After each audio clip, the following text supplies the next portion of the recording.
প্রিয় বন্ধুরা, কেউ কি গোপনে আপনাকে পছন্দ করে? মুখের ভাষা হয়তো হাজার চেষ্টা করে লুকিয়ে রাখা যায়, কিন্তু মানুষের অবচেতন মন আর বডি ল্যাঙ্গুয়েজ কখনো মিথ্যা বলে না।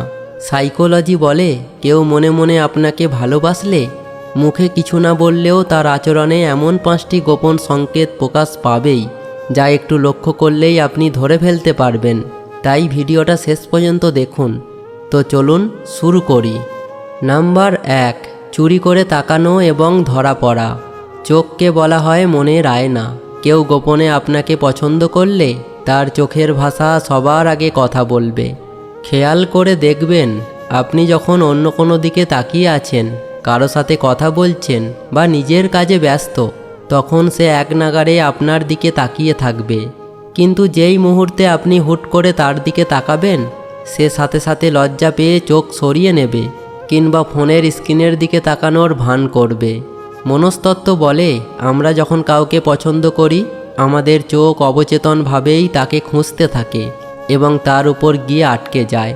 যদি কোনো মানুষের ক্ষেত্রে এমনটা প্রায় ঘটতে দেখেন যে সে আপনার দিকে তাকিয়ে থাকে কিন্তু ধরা পড়ে গেলেই অস্বস্তিতে পড়ে যায়, তবে বুঝবেন তার মনের গোপন জায়গায় আপনার জন্য একটা বিশেষ মায়া তৈরি হয়েছে। নাম্বার 2, আপনার দিকে অবচেতনভাবে ঝুঁকে থাকা। মানুষ যখন কারোর প্রতি আকর্ষিত হয়, তখন তার বডি ল্যাঙ্গুয়েজ পুরোপুরি বদলে যায়। আপনি যখন তার সাথে কথা বলছেন, তখন লক্ষ্য করুন সে আপনার দিকে কতটা মনোযোগ দিচ্ছে। যে মানুষটি মনে মনে আপনাকে পছন্দ করে, সে আপনার সাথে কথা বলার সময় অবচেতনভাবেই আপনার দিকে কিছুটা ঝুঁকে থাকবে। এমনকি একটা আড্ডায় বা দলের মধ্যে অনেক মানুষ থাকলেও তার বসার বা দাঁড়ানোর ভঙ্গিটা থাকবে ঠিক আপনার মুখোমুখি। মনস্তত্ত্ব অনুযায়ী মানুষ যাকে পছন্দ করে, তার অবচেতন মন সেই মানুষটার শারীরিক ও মানসিক দূরত্ব কমিয়ে আনার চেষ্টা করে। তার এই আলতো ঝুঁকে থাকা এবং আপনার প্রতিটি কথা মন দিয়ে শোনাই বলে দেয় আপনার প্রতি তার আগ্রহ কতটা গভীর। নাম্বার 3, আপনার ছোট ছোট বিষয়গুলো হুবাহু মনে রাখা। আমরা সাধারণত সেই সব জিনিসগুলোই ভুলে যাই যেগুলোকে আমরা গুরুত্ব দিই না, কিন্তু কেউ যদি গোপনে আপনাকে ভালোবেসে থাকে, তবে আপনার বলা খুব সাধারণ বা ছোট একটা কথাও তার মনে গেঁথে থাকবে। হয়তো অনেক দিন আগে আপনি কথায় কথায় বলেছিলেন যে আপনার অমুক রঙটা পছন্দ, বা ছোটবেলার কোনো মজার গল্প শুনিয়েছিলেন, সেটা সে ঠিক মনে রাখবে।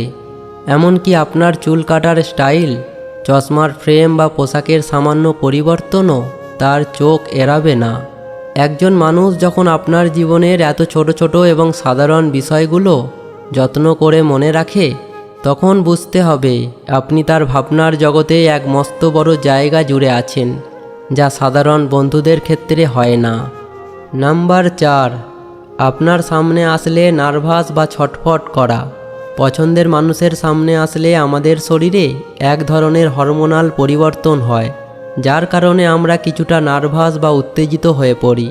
সেই বিশেষ মানুষটিও যখন আপনার সামনে আসবে, তখন তার ভেতরে এক ধরনের মিষ্টি ছটফটানি বা নার্ভাসনেস লক্ষ্য করবেন।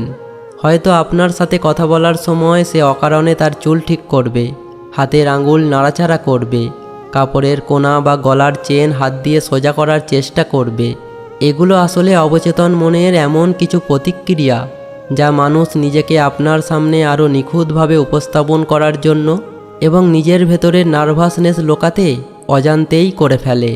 তার এই হালকা কেঁপে ওঠা বা জড়তা হওয়াই তার মনের গোপন টানকে প্রকাশ করে দেয়। নাম্বার 5, আপনার পাশে থাকার বাহানা বা সুযোগ খোঁজা। সে সবসময় আপনার কাছাকাছি থাকার বা আপনার সাথে কিছুটা সময় কাটানোর কোনো না কোনো বাহানা খুঁজবে। কোনো গ্রুপ স্টাডিতে বা অফিসের কাজে সে নিজে থেকেই আপনার পার্টনার হতে চাইবে, কিংবা খেয়াল করবেন আপনার রাস্তা দিয়ে যাওয়ার সময়ে বা আপনার চেনা কোনো কফি শপে হুট করেই তার দেখা মিলে যাবে। এই কাকতালীয় ঘটনাগুলো আসলে কাকতালীয় নয়, এগুলো হলো আপনার পাশে থাকার জন্য তার অবচেতন মনের তৈরি করা সুযোগ। মানুষ যার মায়ায় পড়ে, তার সাথে কাটানো প্রতিটা মুহূর্তকে সে মূল্যবান মনে করে এবং সেই সুযোগ সে হাতছাড়া করতে চায় না। তো বন্ধুরা, এই লক্ষণগুলোর বেশিরভাগই যদি কারোর আচরণের সাথে মিলে যায়, তবে বুঝে নেবেন তার হৃদয়ে আপনার জন্য বিশেষ জায়গা তৈরি হয়েছে। তবে তাড়াহুড়ো না করে সামনের মানুষকে বোঝার জন্য কিছুটা সময় দিন এবং তাকে মন থেকে সম্মান করুন। আজকের ভিডিওটি আপনাদের কেমন লেগেছে তা অবশ্যই কমেন্ট করে জানাবেন। ভালো লাগলে লাইক দিন এবং বন্ধুদের সাথে শেয়ার করুন। আর মানুষের মনস্তত্ত্ব ও সুন্দর সম্পর্ক নিয়ে এমন আরও ভিডিও নিয়মিত পেতে আমাদের চ্যানেলটি এখনই সাবস্ক্রাইব করে পাশে থাকা বেল আইকনটি অন করে রাখুন। সবাই ভালো থাকুন, সুস্থ থাকুন। দেখা হবে পরবর্তী ভিডিওতে। ধন্যবাদ।